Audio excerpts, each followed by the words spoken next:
তো এখানে এসে আমার একটা বিষয় শুধু মনে হইতেছে, যখন বাবা মার সাথে আসছিলাম তখন বাবা মা আমার হাত ধরে আসছে, আর এখন আমি আসছি আমার পরিবার সহ, আমার বাচ্চা নিয়ে, আমার বউ নিয়ে। তো গাইজ আমরা একটু সামনের দিকে যাচ্ছি, দেখতে চাই এখানে কাদের কাদের কবর এবং সমাধি এখানে আছে। আমরা একটু আপনাদের ঘুরে ঘুরে দেখাইতে চাই। স্মৃতিসৌধের ভিতরে এই এত এত সুন্দর ফুলের গাছগুলো, যেগুলো যে কেউ দেখলে অনেক আকৃষ্ট হয়ে যায়। কাছাকাছি আসার পর এই দেখতে পাচ্ছেন, এদিকে কিন্তু আর প্রবেশ করার মতো অবস্থায় নেই। আমরা এখানে এসে আমার ছোটবেলার যে কথাগুলো, সেই কথাগুলো কিন্তু এখন আমার মনে পড়তেছে। অনেক স্মৃতি আছে এখানে। যখন বাবা মার সাথে আসছিলাম তখন অনেক স্মৃতি আমরা কিন্তু এখানে পার করছি। সবাইকে আসসালামু আলাইকুম। সবাই কেমন আছেন? আশা করি সবাই ভালো আছেন। আমি আলহামদুলিল্লাহ ভালো আছি। তো বন্ধুরা, আমার বোনের বাড়িতে প্রায় 2 দিন থাকার পর এখন আমাদের সময় আছে বাড়ি ফেরার, এবং বাড়ি ফেরার জন্য আমরা কিন্তু রেডি হয়ে রওনা দিয়েছি বাড়ির উদ্দেশ্যে। আমরা এখন বাড়ি চলে যাব। তো বোন আর বোনের স্বামীকে বিদায় দিয়ে আমরা অটোতে উঠে পড়লাম বাড়ি যাওয়ার জন্য। গাইজ আমরাও বেরোলাম। আকাশটা কিন্তু একটু খারাপ হয়ে গেল, জানি না কখন বৃষ্টি আসবে। বৃষ্টি অলরেডি শুরু হয়ে গেছে। তো আমরা একটা জিনিস বলে রাখি, আমরা কিন্তু এখান থেকে সোজা নবীনগর যাব, সেখানে স্মৃতিসৌধ দেখার পর দেন আমরা বাড়ির উদ্দেশ্যে রওনা দিব। তো বৃষ্টি হচ্ছে হচ্ছে এখনো থামার কোনো নামগন্ধ নেই। বৃষ্টি চলতেছে, জানি না আমরা বৃষ্টিতে ভিজে যাব কি না।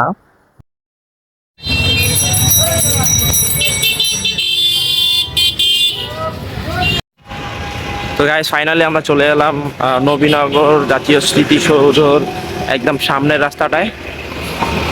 এই ওভারব্রিজ দিয়ে আমরা ওই পাশে যাবো, দেন আমরা শহীদ মিনারে ঢুকবো। বন্ধুরা, এই হচ্ছে ভিতরটা, স্মৃতিসৌধের ভিতরটা। আমরা এখনো গেটে যাই নাই, আমরা নামতেছি, কারণ কিছুক্ষণের মধ্যে কিন্তু আমরা গেটে চলে যাবো। এই হচ্ছে রাস্তা। আমরা যখন হাঁটতেছিলাম রাস্তার পাশেই, তখনই পাশেই কিন্তু অনেকগুলো দোকান দেখতে পেয়েছিলাম, যেগুলো খাবারের দোকান এবং পোশাকের দোকান। আপনারা কিন্তু এখানে এসে চাইলে এখানে খেতেও পারবেন এবং বিভিন্ন পোশাকও কিনতে পারবেন। গাইজ আমরা কিন্তু এখন স্মৃতিসৌধের সামনের গেটে আসছি, এবং এখানে দেখতে পাচ্ছেন অনেকগুলো খাবারের দোকান, যার কারণে মানুষের হাঁটাচলা করতেও কিন্তু অনেক ব্যাহত হতে হচ্ছে। তো এখানকার মানুষের কাছে যেটা শুনলাম সেটা হচ্ছে, সামনের গেট যেটা একদম প্রধান গেট, সেটা নাকি এই সময় বন্ধ আছে, আর কি আজকে খুলে নাই, কালকে হয়তো খুলবে। বাট আমাদেরকে তারা সাজেস্ট করলো যে অন্য একটা গেট আছে সেখান দিয়ে যাওয়ার জন্য। দ্যাটস ওয়াই আমরা কিন্তু সেই গেটে যাওয়ার জন্য হাঁটা দিলাম। পাশে দেখতে পাচ্ছেন আপনাদের প্রয়োজনীয় নিত্য প্রয়োজনীয় অনেক কিছু জিনিস পেয়ে যাবেন, বাচ্চাদের খেলনা থেকে শুরু করে সবকিছু এখানে কিন্তু আপনারা পেয়ে যাবেন। আসসালামু আলাইকুম সবাইকে, আশা করি সবাই ভালো আছেন। তো ফাইনালি আমরা ওই পাশে যে গেটটা ছিল ওইটা দিয়ে ঢোকার সময় কিন্তু আমরা দেখলাম যে ওটা তালাবদ্ধ অবস্থায় আছে।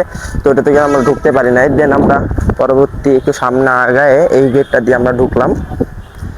আমি অনেক ছোটতে কিন্তু এই জায়গায় আসছিলাম, যখন আমার বয়স 8-9 বছর, তখন হয়তো কিছুই বুঝতাম না। বাট আব্বু আম্মুর সাথে আসছিলাম। জায়গাটা কিন্তু এখন একটু অচেনা হয়ে গেছে, কারণ অনেক দিন ধরে আসা হয় না। বোনের বাসা থেকে ডাইরেক্ট বাস থেকে নেমে এখানে আমি ঢুকলাম। আপনারা দেখেন জাস্ট পরিবেশটা জাস্ট অসাধারণ।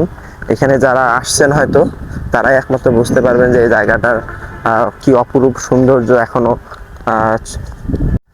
তো এখানে এসে আমার একটা বিষয় শুধু মনে হইতেছে, যখন বাবা মার সাথে আসছিলাম তখন বাবা মা আমার হাত ধরে আসছে, আর এখন আমি আসছি আমার পরিবার সহ, আমার বাচ্চা নিয়ে, আমার বউ নিয়ে। দেখতে পাচ্ছেন গাইজ, আমার বউ সামনে যাচ্ছে। আমার বউ কিন্তু এতদিন মোবাইলে, টিভিতে এবং বইয়ের পাতায় দেখছিল এরকম একটা বাংলাদেশের অন্যতম স্থাপত্য যে জায়গাটা, এতদিন বইয়ের পাতায় দেখছে।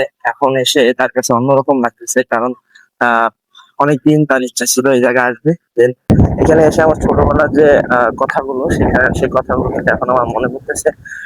অনেক স্মৃতি আছে এখানে। যখন বাবা মার সাথে আসছিলাম তখন অনেক স্মৃতি আমরা কিন্তু এখানে পার করছি। তো গাইজ এখানে এসে সবার প্রথমে একটা জিনিস লেখা, 1 সাগর রক্তের বিনিময়ে বাংলা স্বাধীনতা আনলো যারা, আমরা তোমাদের ভুলবো না। আসলে আমরা কখনো ভোলার মতো না।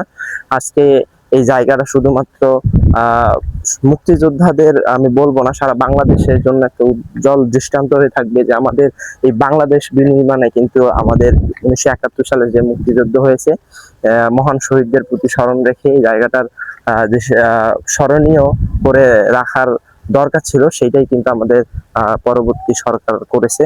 এবং এইটার জন্য আমাদের তখন তৎকালীন যে সরকার অবশ্যই ধন্যবাদ প্রাপ্য। দেখতে পাচ্ছেন আমার পিছনে যে জিনিসটা দেখা যাচ্ছে, সেইটা দেখার জন্য কিন্তু দূর দূরান্ত থেকে এখানে অনেক হাজার হাজার মানুষ আসছে। আজকে যদিও ছুটির দিন না, আজকে কিন্তু ওয়ার্ক ডে, তারপর এখানে বেশ কিছু মানুষ হয়েছে। স্মৃতিসৌধের এই জায়গাটা কিন্তু অপরূপ সুন্দর, এবং স্মৃতিসৌধের যে মাঝ বরাবর মাঝখানে কিন্তু এত সুন্দর একটা লেক চলে গেছে। এটা কিন্তু যে কারো অনেক ভালো লাগবে, এবং আশেপাশে মানুষ দেখতে পাচ্ছেন, যদি আজকে ছুটির দিন না, তারপরে কিন্তু মোটামুটি লোক হয়েছে। দেখতে পাচ্ছেন আকাশটা কিন্তু আজকে অনেক পরিষ্কার, এবং খুবই সুন্দর একটা বাতাস বয়ে যাচ্ছে। গাইজ, আমার কিন্তু আর তর সইতেছে না, আমি কিন্তু যত তাড়াতাড়ি সম্ভব সামনের দিকে যাইতেছি, কারণ ছোটবেলার স্মৃতি তো এখানে অনেক কিছু স্মৃতি রয়েছে। আগে যেগুলা দেখছি মোটামুটি এখন সেই রকমই আছে, বাট কিছু পরিবর্তন আসছে। হয়তো নতুন করে রং করছে, এই যে আলপনা দিয়ে নতুন করে রং করছে, এবং সামনে কিছু হয়তো কাস্টমাইজ করছে। দেখেন জাস্ট কি সুন্দর লাগতেছে। আজকের আবহাওয়াটা কিন্তু চমৎকার একটা আবহাওয়া, যেটা ভাষায় প্রকাশ করার মতো না। তো গাইজ, এই হচ্ছে সেই স্মৃতিসৌধ, হাজারো শহীদের রক্তের বিনিময়ে যে স্মৃতিসৌধ আজকে কালের বিবর্তনে 50 বছরেরও বেশি সময় ধরে দাঁড়িয়ে রয়েছে। কত প্রজন্ম, কত মানুষ, কত তরুণ তরুণীর আড্ডাখানার জায়গা হয়ে উঠছে। বাট এটা কিন্তু কোনো আড্ডাখানার জায়গা না, এটা আমাদের মনে করিয়ে দেয় সেই 1971 সালের মুক্তিযুদ্ধের কথা, মনে করিয়ে দেয় মুক্তিযুদ্ধের শহীদ হওয়া সেই মানুষের কথা, যার জন্য আজকের আমরা এই লাল সবুজের বাংলাদেশ পেয়েছি।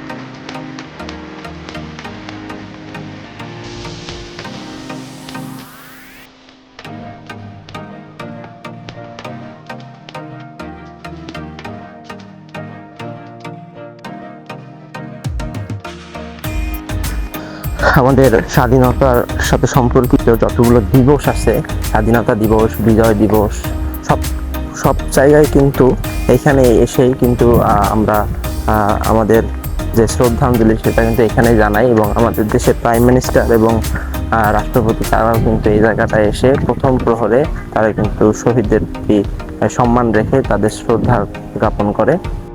সাল ছিল 1947 সাল, যখন ইংরেজরা পুরোপুরি পরাস্ত হয়ে এক পর্যায়ে তারা আবার ইংল্যান্ডে চলে যায়। এই দেশকে দুই ভাগ ভাগ করে, একটা হলো ভারত আর একটা হলো পাকিস্তান।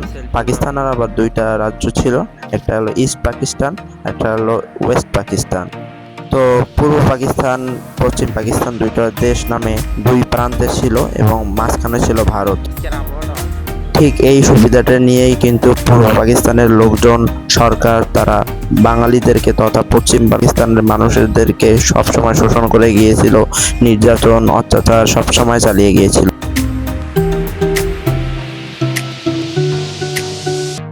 বন্ধুরা, আমরা কিন্তু একদম স্মৃতিসৌধের কাছাকাছি যেতে চাই। যদিও আমি যখন ছোটবেলায় আসছিলাম তখন কিন্তু অত কাছাকাছি যাই নাই, বাট আজকে আমি যেতে চাই, অনেক কাছাকাছি যাব, দেখবো যে কাছাকাছি থেকে স্মৃতিসৌধ যে সৌন্দর্যটা সেটা কেমন আসে। তো আমরা কিন্তু হাঁটতেছি, হেঁটে হেঁটে একদম স্মৃতিসৌধের কাছাকাছি চলে আসছি। দেখতে পাচ্ছেন এটা কিন্তু অনেক কিছু একটা স্থাপনা।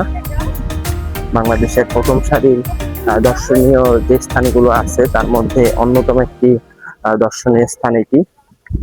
বাংলাদেশের মানুষের কাছে মুক্তিযুদ্ধ তথা আমাদের 71-এর যে 30 লক্ষ শহীদের রক্তে যে ভেজানো এই আমাদের লাল সবুজের বাংলাদেশ, সেই বাংলাদেশের বিনির্মাণে আজকে যে আমরা বাংলাদেশ পেয়েছি, সেই বাংলাদেশ কিন্তু আজকে এবং যাদের আত্মত্যাগের বিনিময়ে আমরা এই বাংলাদেশ পেয়েছি তাদের শ্রদ্ধা জানিয়ে আমরা এখানে আসছি। বন্ধুরা, এখানে কিন্তু নিরাপত্তার দায়িত্বে আনসার সদস্যরা আছে, তারা কিন্তু এখানে নিরাপত্তায় আছে, এবং এখানে যে উঁচু যে স্থানটা আছে এখানে কিন্তু প্রবেশ নিষেধ বলে কর্তৃপক্ষ জানিয়ে দিয়েছে, এবং এখানে কিন্তু একজন আনসার সদস্য আছে, যিনি এটা পুরো দেখাশোনা করেন। এবং এখানে প্রবেশ নিষেধ বলে একটা ব্যানার টাঙানো আছে, যার কারণে যারা দর্শনার্থী তারা কিন্তু এখানে উঠতে পারে না। তো গাইস, কাছাকাছি আসার পর এই দেখতে পাচ্ছেন, এদিকে কিন্তু আর প্রবেশ করার মতো অবস্থায় নেই আমরা, এখানে প্রবেশ করা যায় না। যে কাছাকাছি আসছি, যার কারণে এখানে এসে আমাদেরকে থামতে হচ্ছে। তো গাইস, আমরা একটু সামনের দিকে যাচ্ছি, দেখতে চাই এখানে কাদের কাদের কবর এবং সমাধি এখানে আছে। আমরা একটু আপনাদেরকে ঘুরে ঘুরে দেখাইতে চাই। এখানে একটা কবর দেখতে পাচ্ছি, এই কবরটা একজন অজ্ঞাতনামা শহীদের কবর, যার কোনো ঠিকানা বা যার কোনো পরিচয় পাওয়া যায় নাই, যার কারণে তারা কিন্তু অজ্ঞাতনামা হিসেবে বিবেচিত হয়েছে। এখানে আর কি অনেক কবর রয়েছে, যেগুলো একদিনে দেখানো সম্ভব না, এবং খুব সুন্দর করে কবরগুলো সাজানো হয়েছে। যারা যারা এখানে আসছে তারাই জানে এর সৌন্দর্য কতটা কতটা এবং এইখানে বিভিন্ন ফল গাছ, বিভিন্ন গাছ, কাঁঠাল গাছ, বিভিন্ন গাছগাছালি দিয়ে এই জায়গাটা একদম পরিপূর্ণ অবস্থায় আছে। এত চমৎকার লাগতেছে, মনে হচ্ছে যেন এক অ্যামাজনের জঙ্গলে চলে আসছি আমি। এবং এত ঘন গাছপালা, এত সুন্দর জায়গা। আমি কিন্তু ছোটবেলায় এই সৌন্দর্যটা অতটা বুঝি নাই, বাট এখন এসে যেটা দেখতে পেলাম সেটা কিন্তু চোখের শান্তি। তো বন্ধুরা, এখন কিন্তু অনেক রোদ উঠছে, দেখতে পাচ্ছেন রোদের তীব্রতা অনেকখানি। যদিও একটু আগে বৃষ্টি হয়েছে, আজকের আকাশটা কেন জানি একটু আনএক্সপেক্টেড, কখন রোদ উঠতেছে, কখন বৃষ্টি হইতেছে, কখন একটু বাতাস হচ্ছে, কিছুই বোঝা যাচ্ছে না। এখন স্মৃতিসৌধের যে ডান পাশ আছে, সেই ডান পাশে চলে যাব। দেখতে পাচ্ছেন এখানে অনেক মানুষই তারা তাদের সময় কাটাচ্ছে, এবং এখানে তারা তাদের ফ্যামিলি সহ আসছে, ফ্যামিলি পিকনিকের মতো বলা চলে। খুব ইন্টারেস্টিং একটা বিষয় হচ্ছে, এই যে আমার পিছনে যে গাছগুলো দেখতেছেন, সারি সারি গাছ, এই গাছগুলো কিন্তু আমি জানি না কি গাছ, বাট আমি যখন ছোটবেলায় আসছিলাম এই গাছগুলোর এখানেই কিন্তু আমি দাঁড়াইছিলাম প্রায় 15 থেকে 16 বছর আগে। সবচেয়ে আশ্চর্যজনক বিষয় হচ্ছে এই গাছগুলো কিন্তু এখনো টিকে রয়েছে স্মৃতিসৌধের ভিতরে। এই এত এত সুন্দর ফুলের গাছগুলো, যেগুলো যে কেউ দেখলে অনেক আকৃষ্ট হয়ে যাবে। আমরা কিন্তু স্বামী স্ত্রী রাস্তা দিয়ে হাঁটতেছি, অনেকেই আসছে যারা প্রেমিক প্রেমিকা, স্বামী স্ত্রী, যাদের একটু বয়স বেশি একটু কম, সবাই কিন্তু এখানে এসে তাদের যে অবসর সময়টা কাটাতে পারে। তো এই স্মৃতিসৌধের যে আয়তনটা সেটা কিন্তু অনেক বিশাল, যার কারণে একদিনে আপনাদেরকে সব ঘোরানো বা ঘুরিয়ে দেখাটা খুবই ইম্পসিবল। যতটুকু পারতেছি আমি কিন্তু আপনাদেরকে ঘুরিয়ে দেখানোর চেষ্টা করতেছি। এই পাশটায় অনেকেই সে ছোটবেলার যে খেলাধুলা, সেই ছোটবেলায় যে খেলাধুলা খেলতে, সেই খেলাধুলা কিন্তু করতেছে।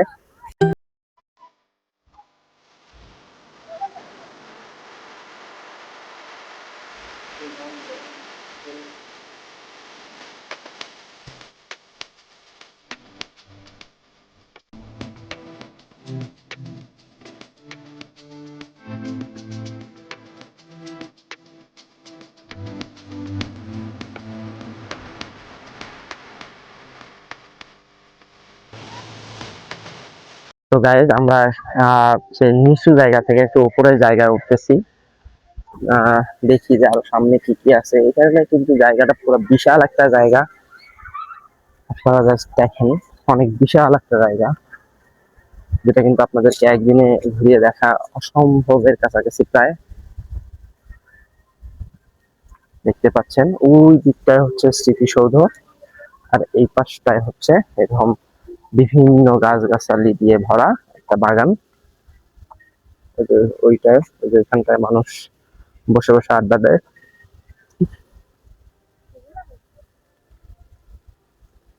দেখতে পাচ্ছেন অনেক লোক কম, যদিও এটা সাপ্তাহিক ছুটির দিন, শুক্রবার, ওই দিনটাই কিন্তু অনেক মানুষের সমাগম হয়ে থাকে। আমরা এখন চলে যাচ্ছি, যেহেতু আমাদেরকে বাসা যেতে হবে। আবার এই রাস্তাগুলোতেই আবার জ্যাম লাগে, জ্যাম। যাই হোক, আমরা এখন চলে যাচ্ছি, মোটামুটি অনেকক্ষণ সময় স্পেন্ড করলাম। এখন আমরা বাসার উদ্দেশ্যে, সামনে মেন রাস্তায় গিয়ে বাসে উঠে আমরা বাসার উদ্দেশ্যে রওনা করব।